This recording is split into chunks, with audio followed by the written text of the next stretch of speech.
வணக்கங்க. எல்லாத்துக்கும் வணக்கம். தள்ளி விட்றாதீங்க. தயவுசெய்து பொறுமையாக கேளுங்க. அவமானம். அவமானம் அப்படிங்கிறது நமக்கு அடையாளம் பண்ணணும். அதுக்காக தான் அவமானப்படுறோம். 100 பேர் உங்கள அசிங்கப்படுத்தியிருப்பாங்க. அதெல்லாம் கூட நினச்சிக்காதீங்க. உங்கள ஒரு ஆள் ரொம்ப ரொம்ப அசிங்கப்படுத்தியிருப்பாங்க. அவங்களுக்கு முன்னாடி வாழ்ந்து காட்டணுன்ட்டு ஒரு வைராக்கியமாக இருங்க. அதுதான் அவங்களுக்கு நேரா நீங்கள் காட்ட போகிற அடையாளம். அந்த அடையாளம் மட்டும் காட்டணும்னு நினைங்க. நான் காட்டணும்னு நான் நினச்சிட்டு எனக்கு 99 எதிரி இருந்தாலும், எனக்கு ஒரே ஒரு ஆள் மேலே தான் இருக்குது. என்னை ரொம்ப அசிங்கப்படுத்திட்டாங்க. அவங்கள நான் மன்னிச்சிடுறேன். ஏன்னா, அவங்க எனக்கு அடையாளமாக செய்யணுங்கிற ஒரு வெறியை எனக்கு தூண்டியிருக்காங்க. அதை தான் நான் செஞ்சுக்கிட்டுருக்கேன்.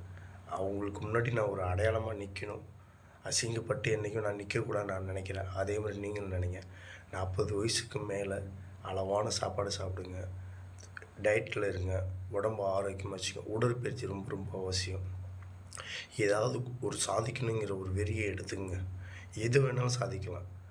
படிப்பு மூலியமாகவோ, பதவி மூலியமாகவோ, இல்லை பணம் மூலியமாகவோ சாதிக்கலாம். அது 3 இல்லைன்னு வச்சுக்கங்களேன்.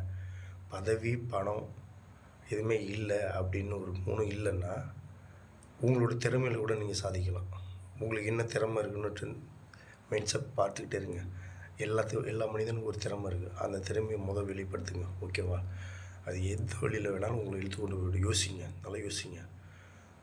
யோசிச்சிங்கன்னா கண்டிப்பாக உங்களுக்கு கொண்டு போய் திறமையான ஊழியர் கொண்டு போய் உங்களை அடையாளமாக நிப்பாட்டும். அதுக்கு உண்டான வழியை பாருங்கள். வாழ்க்கைங்கிறது குறுக்கு முறுக்குமான்னு ஓடிக்கிட்டே இருக்காதீங்க. நேர் வழியில் போக பாருங்கள். அதுதான் உங்களை அடையாளமாக மாற்றும். இதில் தயவுசெய்து நான் எதாவது தப்பாக பேசியிருந்தா கூட மன்னிச்சிங்க. எல்லாமே ஆரோக்கியமாக இருக்கும். உடல் ஆரோக்கியத்தோடு இருக்கணும். ஓகேவா? உடற்பயிற்சி ரொம்ப ரொம்ப அவசியம். உடற்பயிற்சி செய்யுங்க. அளவான சாப்பாடு சாப்பிடுங்க. 40 வயசுக்கு மேலே உப்பு, உரப்பு, புளிப்பு இது 3யும் கம்மி பண்ண பாருங்கள். அப்போ தான் 60, 70 வயசு ஆனாலும் ஹெல்த்தியாக இருக்கலாம். ஹெல்த்தியான ஃபுட் எடுத்துங்க. ஓகேவா?